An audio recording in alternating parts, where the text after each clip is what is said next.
3, 2, 1.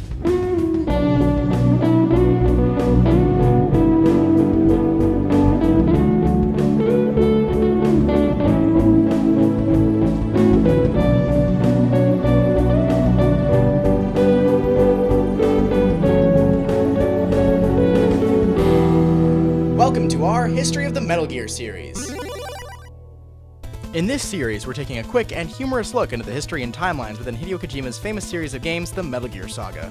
I just wanted to start off by saying that before going through these games to make this series, I'd actually never played a Metal Gear game before, and hadn't done any research into the story. So because of that, and the fact that I intentionally avoided most spoilers and fan reactions to things while I was researching for this series, I'm sure I'm going to say things in this that other people have said before, and some things in this game are just too obvious not to make fun of. Just take these videos as a new fan's honest reaction to the series. Now, when I name people in this game, I'm going to be using the adjectives in their names mostly, because there are 4 snakes who are all identical clones of each other. That can get really confusing really fast, and it does. I'm also going to be going in the order that the games were released, not the order chronologically, as this gives the emotional impact of the games much more weight. So now that that's all done, welcome to a History of Metal Gear Part 1, Metal Gear 1 and 2.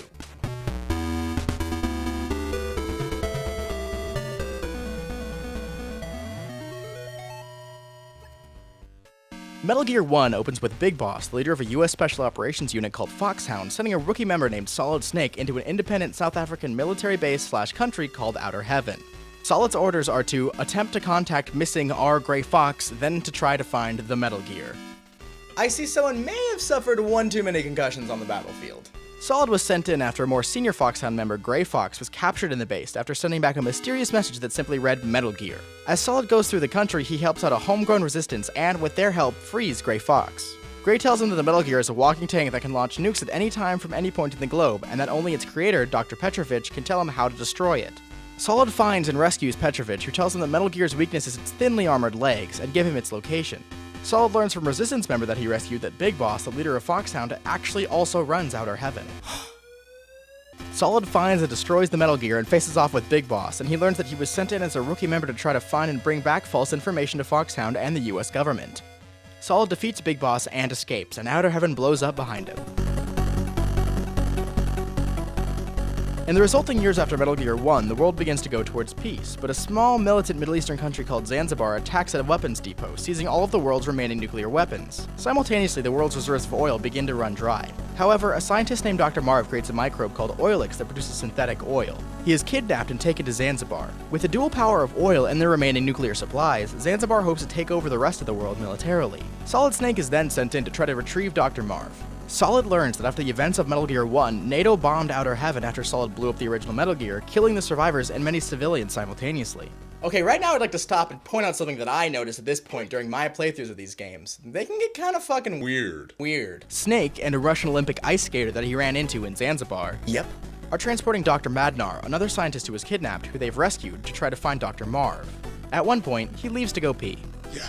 And Solid and the Russian Olympian begin discussing how long he's taking to pee. Just to recap, this scene contains the member of a special US operations unit, Solid Snake, talking to a Russian Olympic ice skater about an old man's bladder control.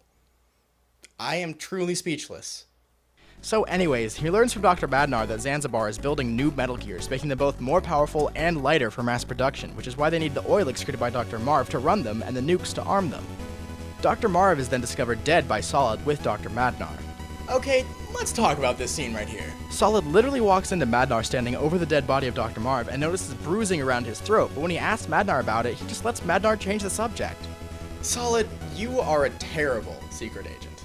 Madnar then informs Solid that Marv left the plans for Oilix on an MSX cartridge from Konami, which is the platform that this game was originally released on. God damn it, Kojima, this kind of fourth wall breakage is not okay.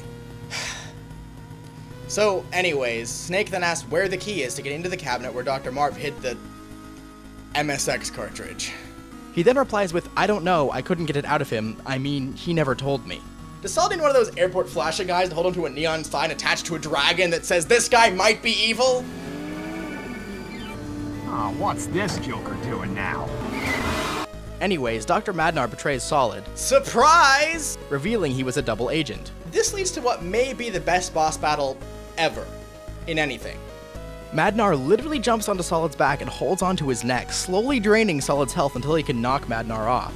Are we sure that this guy is some sort of super secret agent and not some random asshole Foxhound just pulled off the street? After he's defeated, Madnar tells Snake that he can defeat Metal Gear by using grenades on its legs, where the armor is weakest. He then faces Gray Fox, Big Boss's lieutenant, who is piloting the Metal Gear. On his defeat, he reveals he was actually helping him secretly over the radio the entire game because he felt he owed Solid for being a selfish fighter during Metal Gear 1. Yeah, I don't get it either. Solid then confronts Big Boss, who tells him of his plan for perpetual war to continue to create meaning for the people of the world without causes.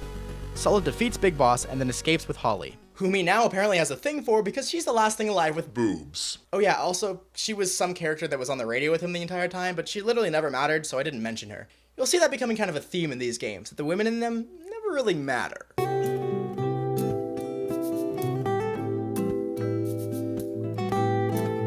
I honestly have to applaud these games for having some pretty impressive stealth mechanics in a very 8-bit era. If someone walked up to me and told me there was a good, effectively done, well-told stealth game for the MSX, I would think they were lying, but they wouldn't be. They'd be talking about Metal Gear 1 and 2. See you guys next episode. Yeah.